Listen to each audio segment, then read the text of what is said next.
G'day Simon, I'm at Southeast Cars and Coffee. I'm with RJ, who has brought an incredibly special car. Now, being a Camaro guy, this one is close to my heart, and I don't think I've ever seen a Camaro that's more impressive than this. What is it, mate? It is the big red Camaro. Thanks for having us, Simon, having us come out here. This is a project car that me and my dad started back in the late 80s. We kept putting it into different events, and the car really took on a life of its own, and we still race and run it today. It is a record holder. It is absolutely incredible. Check this thing out.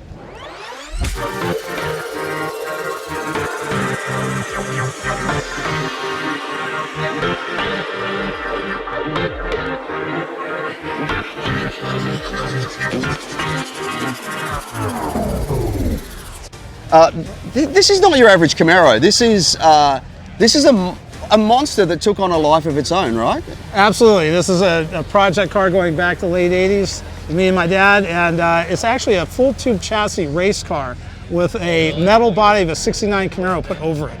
And it made the car very unusual at the time. There was nothing like it. And it's really, ever since then, it's influenced other people to build their own cars, and in fact started the whole movement today known as Pro Touring.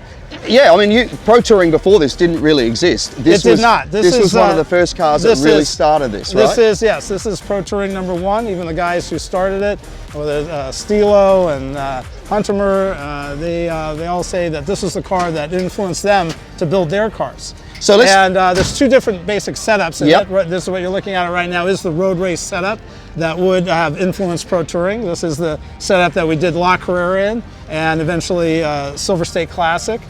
We also did Pikes Peak in this setup. We did a time of 11:08, and I know a lot when we first brought the car out, they said a 69 Camaro like this would never break 13 minutes. And I said, yeah, you guys don't know Big Red Camaro. And we did 11:08, and I always said if I went back there again, I think I could break 11. So let's talk about that for a moment. So you've done like, because you can reconfigure the car. You've done the Texas Mile, you've done 1.5 mile races, and right, there's the straight line high speed stuff, and then there's the road race stuff. So this is the road race setup. The main difference is that we put a Pro Charger on it for the high speed straight line stuff. But that also involves changing the transmission, differential. Yeah, the whole drivetrain has to be changed. But it is the same chassis, and it is basically the same car. So, but you've done like over 260 mile an hour in some of these. Yes, with the Pro, with the car right now, it puts out about 1,050 horsepower, naturally aspirated. With the Pro Charger, we can get it over 1,900 horsepower, and it's in that setup that we do the real high speed stuff. Like we did a standing 1.5 miles, the Mojave Magnum. Yep. We did 266, over 266 in that. We also have a record at Bonneville at 258 for classic blown fuel altered. That's something where you got to back the speed up the next day and go at least as fast.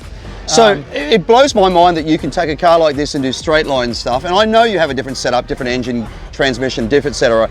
But the geometry on the suspension and everything else with this car, it just tells me how incredibly well it's built. Because most of the time, you look at a car that does straight line stuff, it is a very, very different car from a car that can go around corners. Absolutely, a 69 Camaro is a big challenge to do the high speed stuff. I think that's why you rarely see these types of cars going that fast. The biggest problem is the aerodynamics. Yep. It's a short wheelbase car, and the angle of the front windshield is very, very upright. Yes. Also, the nose of the car is very flat. And this causes a lot of air friction and causes the car to push around and become unstable at high speeds. We've done everything we can to make it as stable as we can and yet still keep the 69 Camaro body. And there's some telltale things, like I'm sure we talked about it earlier. You run at Bonneville, you've got to block the grill out so you get better aerodynamics. But also anybody that follows NASCAR might have seen these strips along the side. This is kind of an old technology from NASCAR now. They use the flaps and that kind of thing these days. But this was something that Bonneville guys required us to put on. And my crew chief, Dave Ward, actually hand-built these. We think they're really nice, and they actually do. They keep the car more stable in a straight line. Also, when you get sideways, the roof of the car can act like a wing. Yep. And having these can actually disrupt that airflow. Yeah, it's interesting. It's like in marine, they call chines on the side of the boat, designed to stop the bottom of the boat being slippery, especially flat-bottom boats. so they want to go on a straight line. They don't want to turn around on themselves. The same thing. Wind hits that and it stops it from wanting to go around. Yeah, it's amazing at high speed that this open window and the roof of this car, that this can become a wing and actually lift the car up in the air. And that actually used to happen in the old time NASCAR races. Yeah. You don't see it anymore because they have the flaps that come up now. Well, this was an early design to avoid that kind of stuff. I mean, that was the first thing when I saw the speeds this was doing, thinking, how do you keep this thing on the ground? I mean, that's the hardest thing. You say, there's aerodynamics of pushing it through the air, but there's also the physics of keeping it on the ground. Now, mechanically, a lot of stuff going on. This is the naturally aspirated engine, as you said. This is an all alloy big block, correct? Yes, this is an all aluminum block and heads Brodax. Yep. It's a 555 cubic inches. The one that we run with the Pro Charger is the same size. We just add the Pro Charger to it. And lower compression, obviously, so you can run the boost on that. Yes, too. much lower compression. This they'll run we'll run 14, 15 to 1 compression on this. So as you can see, the engine's set back about 8 inches. Yep. We did that in the road race setup. This is done for weight distribution. Yeah. Years later, it gave us enough room to add the Pro Charger. Yeah, so let's talk about that for a moment. So a lot of guys out there that have put Pro Chargers on cars before would be used to the belt style, which will sit over here and a belt will drive off the crankshaft. Well, the serious cars like this, there's actually a gear drive off the bottom of the crankshaft. That's right. Kind of similar to a quick change rear end, where you have 2 gears, mechanical gears that are done directly off the drive shaft, and so we can actually change the size of the gear and change the compression. And that's why I say, we can get with the Pro Charger, we've gotten it up on the dyno as high as over 1900 horsepower. Wow, it's amazing.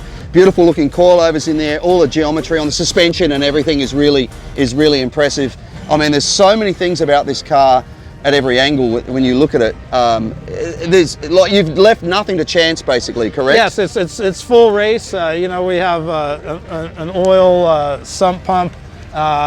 We have a fuel cell, a full race inside. With its titanium valves, Edelbrock head, intake manifold, of course, custom heads. Yep. Headers. The sump pump, for anybody that doesn't know what that is, inside the crankcase you actually end up with pressure building up, particularly with high compression motors or boosted motors. Yeah. So a sump pump actually pulls the pressure out of that, creates a vacuum in the sump. Sometimes they'll pump it back into the headers. Other times it'll just go free air. Yeah, well, it's an oil pump that pumps the oil through instead of just picking it up from the pan in the bottom, which we don't have room for anyway. So dry sumps. Yeah, set up. Dry okay. sump. Yeah, actually a dry sump. Yeah, interesting. And so it pumps the oil, and so we actually have 16 quarts of oil back here. Yeah, that's so important. You're going around Pikes Peak with a standard style sump holding oil. What happens is you go around corners and all the oil flies to one side, and you end up cavitating the oil pump and running low oil pressure and doing damage. So a dry sump eliminates that problem because it's basically collecting the oil, pumping it back into a tank where it can always get pickup, and then pumping it back through the motor. Squirting it back in. And that massive fuel cell. And you have so much more oil that it doesn't get as hot. Correct. And we still run an oil cooler with this. Let's talk about the size of that fuel cell there, because that's massive. Yes, it's a 50-gallon fuel cell. You can see it sticking out of the bottom of the car. Yep. And so we, the car at top speed in 4th gear gets less than 2 miles a gallon.